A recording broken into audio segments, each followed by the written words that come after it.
If you, like me, loathe authoritarian, identitarian scolds, it's actually been a good few years. I know it might not seem like it, with the Queers for Palestine contingent running riot on American campuses at the moment, but hear me out. For across the Anglosphere, one politician after another, beloved by the media and hated by the public, have left the stage in recent years, often jumping before they were pushed. Last week we bid farewell to the SNP's Humza Yousaf, whose short premiership in Scotland produced more disparaging nicknames than it did any positive legacy. He proved himself to be as a liberal as he was inept. His Orwellian hate crime act alarmed voters and sparked a tsunami of spurious complaints, many of them about Yousaf himself. The Lord President, white. The Chief Constable, white. The Chief Nursing Officer, white. As it stands, only 1 in 5 Scots wants his flagship policy to remain on the statute books. Then, in the bungle to end all bungles, he terminated his coalition agreement with the Scottish Greens, and then was surprised to find out that they were unwilling to prop up his minority government. As he leaves office, Yousaf has managed the incredible feat of being even more unpopular than the despised Tories and the crackpot Scottish Greens, with an approval rating of -47. Only in March, Democrats were also toasting the demise of another unpopular virtue-signalling leader, namely Leo Varadkar. Varadkar became Irish Taoiseach in 2017, after Fine Gael made him party leader. Even then, he had to rely on his support within the parliamentary party, rather than party members who voted 2-1 for his opponent. When Varadkar finally did lead his party into an election in 2020, Fine Gael actually lost seats. Only by getting into bed with Fianna Fáil, his party's supposed bitter rival, was he able to cling on to power. Like Yousaf, Varadkar was a visionless leader who came to see superficial social justice as his route to a legacy. While nominally on the centre-right economically, he was credited by international media with Ireland's transformation into a secular progressive state. He clearly warmed to this image of himself, even if the Irish people did not. We've made the country a more equal and more modern place when it comes to the rights of children, the LGBT community, equality for women and their bodily autonomy, he said, in his resignation speech in March. This notion that Ireland needed to be dragged kicking and screaming into the 21st century, that voters desperately needed a politically correct makeover, gave the semblance of substance to Varadkar's otherwise hollow leadership. Ireland's historic 2018 referendum, in which 66% voted to overturn the country's strict abortion ban, was indeed a seismic blow for freedom. But Varadkar can hardly take credit for the decades of grassroots campaigning that got it over the line. His fingerprints were, however, all over the family and care referendums earlier this year, which produced 2 historic, humiliating defeats. This was a campaign to change the wording of the Irish constitution, to update the meaning of family, and to remove references to women's role in the home. But Varadkar failed to convince the people that this was anything other than an exercise in elite moral preening. He even insisted on holding the vote on International Women's Day, even though this gimmick shortened the time for campaigning considerably. In the end, the family and care amendments were rejected by 67% and 74% of voters, respectively. Varadkar resigned 2 weeks later. When Leo wasn't talking down to voters, he was trying to censor them. Before he resigned, he had been trying to pass Ireland's own insanely draconian hate speech bill, aimed at expanding restrictions on incitement to hatred and adding gender to the list of protected characteristics. To Scots, this may sound familiar. Indeed, it was as if Varadkar and Yousaf were competing to be the most censorious. Where Scotland's Hate Crime Act criminalises even private conversations in your own home, Ireland's proposed legislation would criminalise mere possession of offensive material, including memes. From your phone's camera roll to the family dinner table, no area of life is now safe from the state's censors. Varadkar's hate speech bill is now stuck in the upper house of the Irish Parliament, after an almighty backlash from voters and civil libertarians. Say what you will about Leo and Humza, at least they were occasionally, if unintentionally, entertaining. Both were famously gaffe-prone. Who could forget Yousaf's tumble from that knee scooter, or Varadkar's Monica Lewinsky joke in Washington DC? The same cannot be said for Nicola Sturgeon, the former Scottish First Minister, Yousaf's mentor, and the walking embodiment of the prickly puritanism of our age. She looked upon the masses essentially as reactionary filth. You disgust me. She once smeared her opponents as transphobic, deeply misogynist, often homophobic, possibly some of them racist as well. Meanwhile, she tried to usher in the most reactionary agenda Scotland has seen for decades. Her hated gender recognition reforms collapsed in 2023, after the public realised they would mean putting rapists in women's prisons and allowing even adolescents to transition with barely any safeguards. 2/3 of voters opposed her gender bill, and the measures were eventually blocked by the UK government. You would be forgiven for forgetting that the SNP was set up to liberate Scotland from the UK, rather than liberate perfectly healthy genitals from the bodies of confused young people. It speaks to the grip of identity politics over the technocratic imagination that Sturgeon was in part brought down by a fanatical pursuit of trans rights. Then again, social engineering has characterised much of the SNP agenda since it came to power. Emancipating the Scottish people has often taken a back seat to reforming the Scottish people. We saw this with the SNP's crackdown on offensive football chants and its profoundly creepy named person scheme, which would have assigned a state guardian to every child in the country.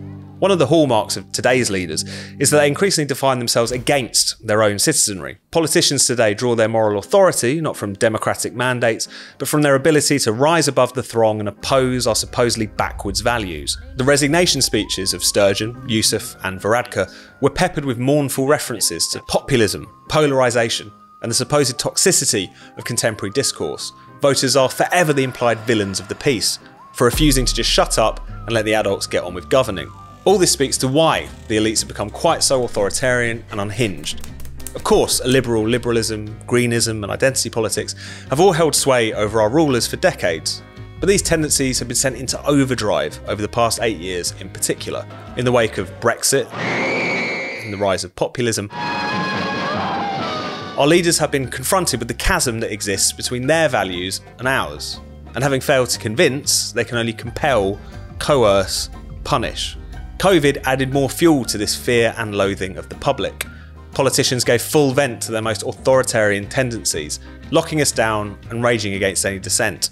Arguably, no one did this as enthusiastically as Jacinda Ardern, who subjected her nation, New Zealand, to a brutal zero-COVID policy. Naturally, she also became a campaigner for global censorship during this time. She told the United Nations in 2022 that misinformation constituted a modern weapon of war. She called on global leaders to confront climate change deniers and peddlers of hate. Ardern announced her resignation as Prime Minister and Labour leader in January 2023, just as she was enjoying her lowest ever poll ratings. Labour was wiped out later that year in the worst election defeat for a sitting New Zealand government for decades.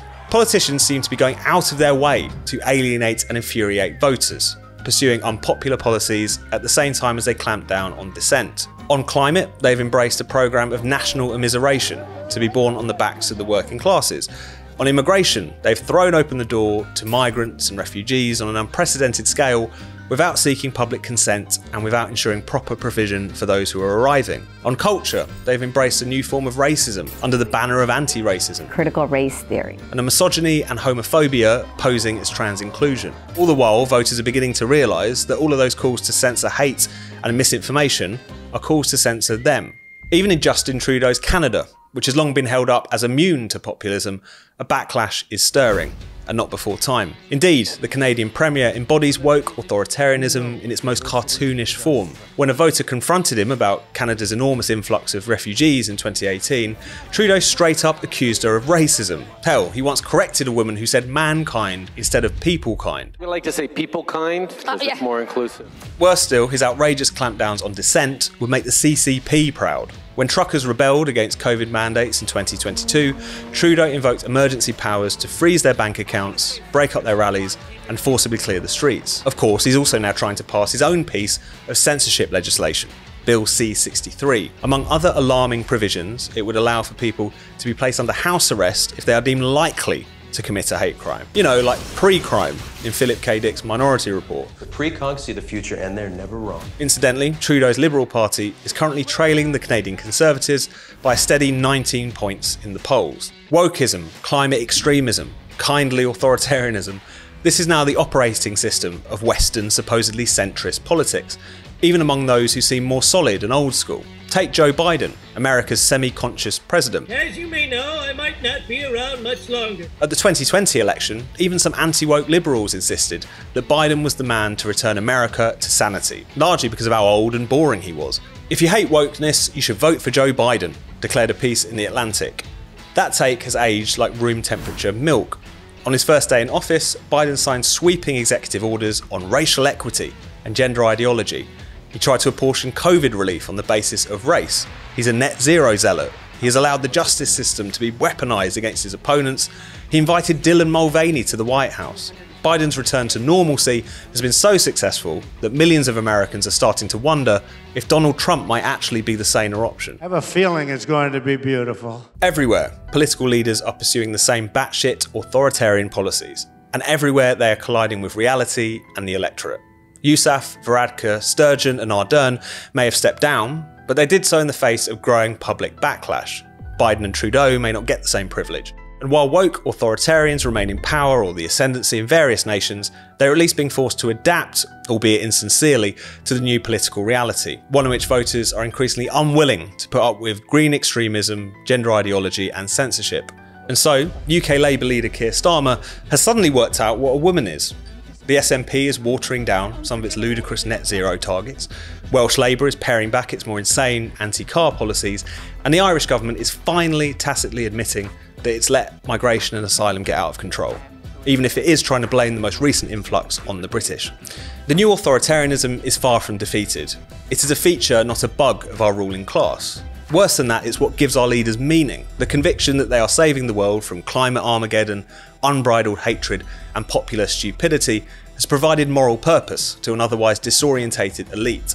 In short, it won't be easy to dislodge this stuff, but as one political leader after another exits the stage, having shredded their authority with voters, we get a glimpse of the way forward. The common sense of the people remains our greatest defence against the insanity of the elites. We just need to find better ways to channel it. If there is hope, it lies in the masses, as it always does.